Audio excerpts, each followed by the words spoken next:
Et salut tout le monde, c'est Sky. Aujourd'hui, vidéo assez spéciale, oui, parce que c'est pas que mon setup que je vais vous présenter là, maintenant, mais ça va être aussi une autre petite partie qui arrivera juste après celle-ci. Mais là, partie 1, je vous montre le setup, à quoi il ressemble en ce moment, parce que je sais qu'il y aura beaucoup de personnes qui vont me le demander, et sur quoi je travaille et comment je travaille. Donc voilà, on va tout de suite commencer. Alors déjà, je travaille sur un quadruple screen. Voilà.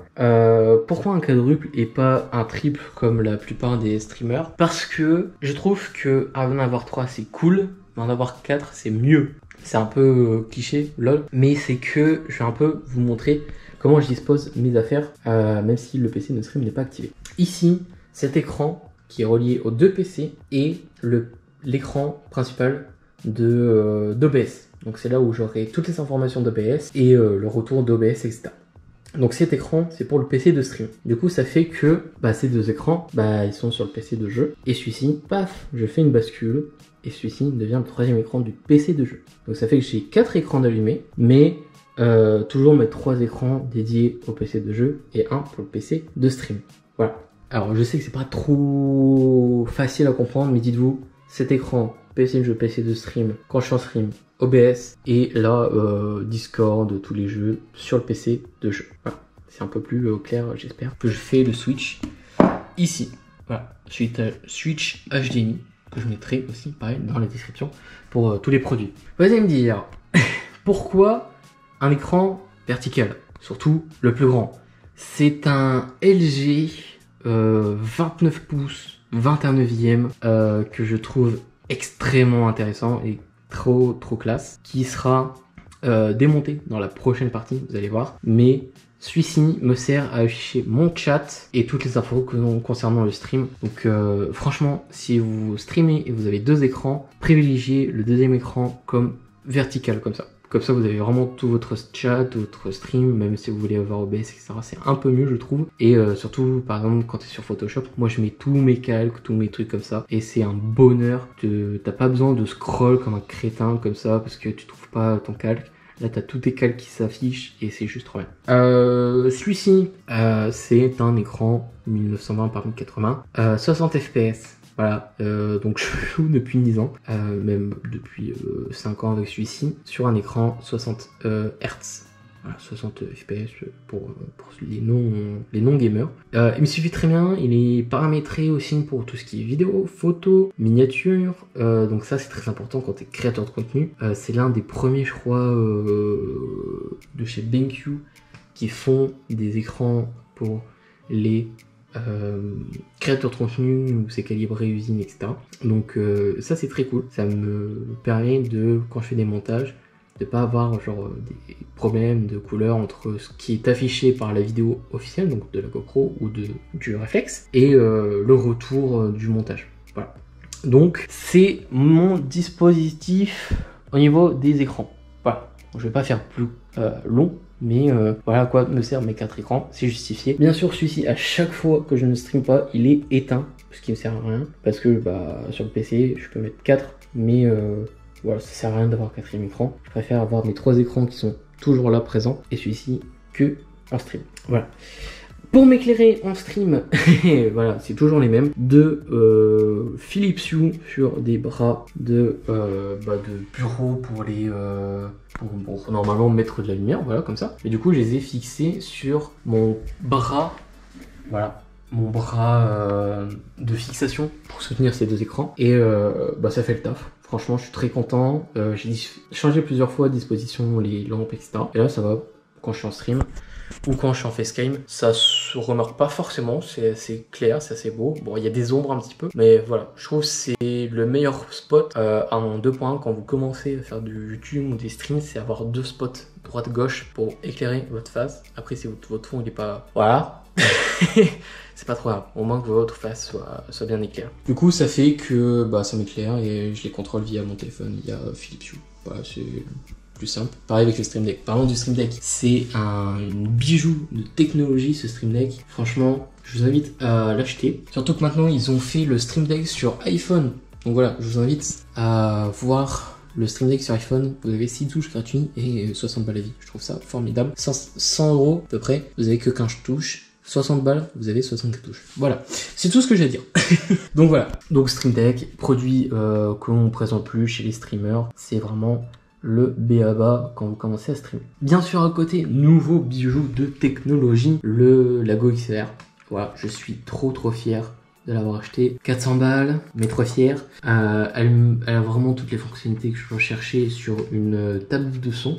Voilà, donc c'est une carte son, une carte de DJ, ce que vous voulez. Et elle permet de mettre les deux PC, donc PC de jeu et PC de stream. Donc ça fait que j'entends tout ce qui rentre dans le PC, j'entends tout ce qui rentre dedans. Donc PC de jeu, PC de stream, micro, console, et c'est tout. Voilà. Donc elle me permet de faire tout ça. Les bandes son sont gérées avec les faders juste ici. Voilà, c'est vraiment très kitsch, très haut de gamme. Et j'en avais besoin pour faire mes streams et mes vidéos. Parce que du coup, il faut une bête de compétition pour le Shure MV7. Voilà. C'est mon micro qui m'accompagne dans la vie de tous les jours, pour les streams, pour les vidéos. C'est lui où vous entendez ma voix, c'est lui où vous entendez le son qui sort de tout ce que je fais, et franchement je le trouve trop quali. C'est un très bon micro, rapport qualité-prix, plus de 250 € je crois, donc c'est le petit frère du SM7B, et si je dois vous conseiller, c'est de l'acheter lui, c'est pas le SM7B. Pourquoi? Parce que il a plusieurs connectiques derrière, il a le USB, alors je sais plus où vous avez le micro USB, vous avez une sortie casque, vous avez une sortie XLR. Donc par exemple, si vous avez besoin de partir quelque part en voyage, vous n'avez pas par exemple de Wave XLR, d'Elgato ou de carte son, etc. Bah, vous avez juste à le brancher en USB et il fait l'affaire. Voilà, pareil qu'en XLR. Vous avez beaucoup moins d'options qu'avec une Go XLR par exemple, mais au moins, voilà, c'est super simple. Et ici, tout est tactile. Voilà, pour mute, pour augmenter le volume de gain de votre micro, et pareil de la sortie casque. Donc c'est vraiment une pépite et je le trouve très classe. Donc ça, je vous l'avais déjà présenté. Pareil pour le cam, tout est sur mon site. Le bras Rode PS1, on le présente plus. C'est l'un des meilleurs bras micro que je peux vous conseiller. Sur l'audio, toujours le même, SteelSeries Arctis 3. Voilà, j'aimerais passer sur le Nova, voilà, qui vient de sortir. Mais voilà, celui-ci fait très bien l'affaire. Il fonctionne toujours. Voilà, franchement, ça fait 3-4 ans que je l'ai, un peu plus, et il fonctionne toujours. Pareil, souris, hein, on ne la présente plus, je l'avais déjà présentée dans l'autre vidéo setup, c'est la Razer ProClick, voilà, que je la présente plus, elle est juste très bien si vous voulez faire du montage, de la vidéo, etc.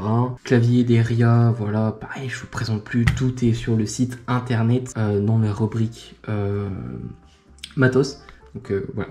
Vous avez vraiment tout ici. Maintenant, partie vidéo. Toujours la même, la petite webcam. Alors pourquoi je mets ça? Pourquoi je mets le petit truc là? C'est que j'ai pas envie que d'un coup je télécharge un truc à malware, etc. Et que j'ai envie qu'on m'espionne. Et puis je trouve que c'est un peu mieux. Genre je me sens un peu plus en sécurité que vu qu'elle est tout le temps branchée.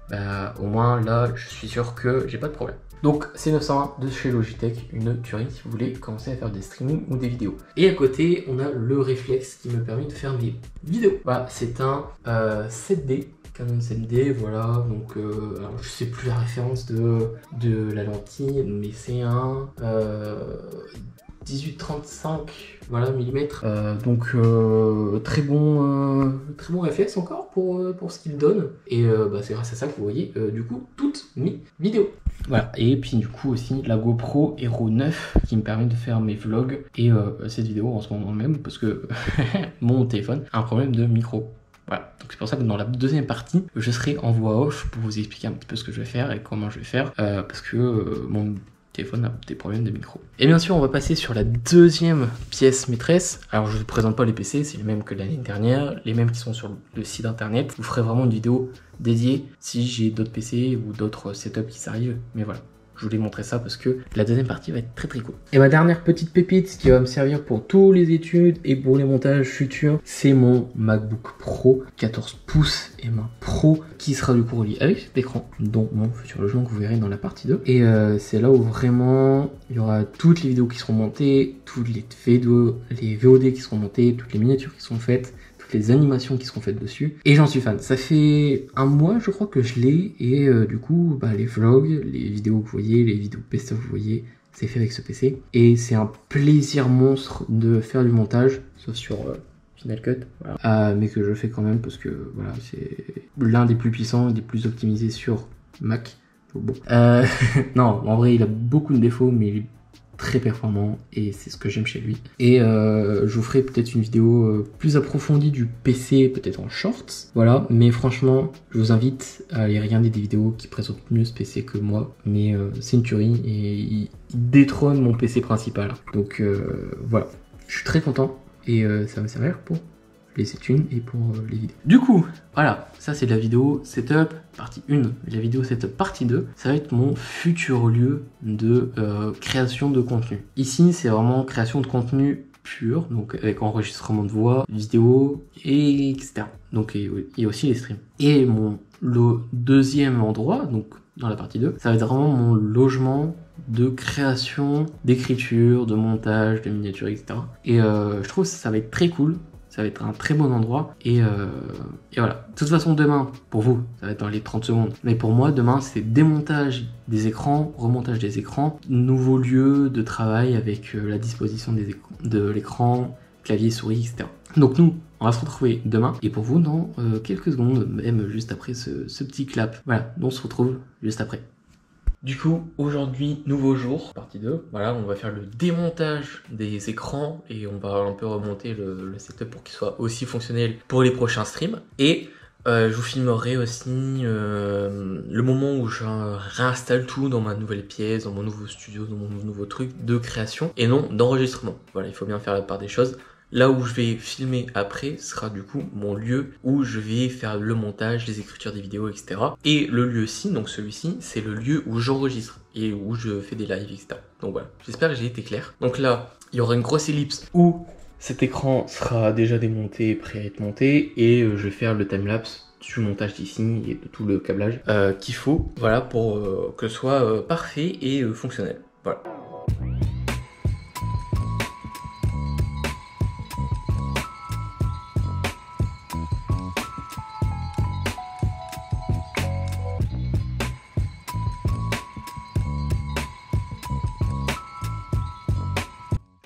Et voilà, il n'y a plus l'écran, il est enfin là. Mais là, il va y avoir un timelapse où je vais démonter du coup le grand écran, remettre tous les câbles proprement pour que ce soit un peu plus propre. Et du coup, et puis une fois que le timelapse sera fait, je vous ferai des plans de coupe du studio là. Et pourquoi pas faire des plans de coupe aussi avec un timelapse là-bas. Voilà, je vais voir comment je vais m'organiser, mais là, pour l'instant, c'est timelapse sur le démontage des écrans et le replacement des écrans. Voilà.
Du coup, voilà, ça y est, le setup est enfin fait et fonctionnel. Ouais, ça fait extrêmement bizarre.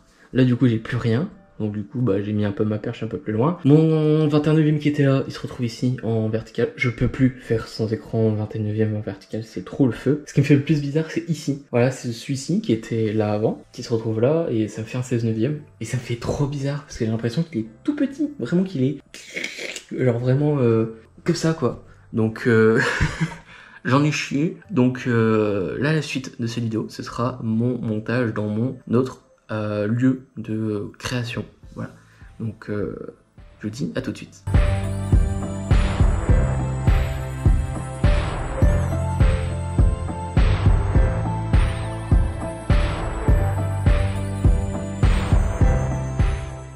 J'espère que vous avez kiffé cette vidéo de présentation de mes deux setups.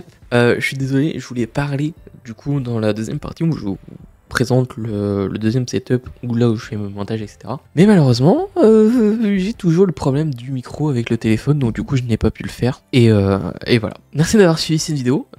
C'était pour moi quelque chose de très cool à vous montrer, parce que du coup, maintenant j'ai deux endroits spécifiques, un pour tourner et un pour faire du montage. Et je trouve que ça m'aide un peu plus au niveau de la productivité. Voilà, sur ces amis, c'est Sky. Merci encore d'avoir regardé cette vidéo. On se retrouve du coup dimanche prochain pour une prochaine vidéo. Sur ce, croyez toujours en vos rêves. Salut! Je rêvais d'une vie normale sans obligation.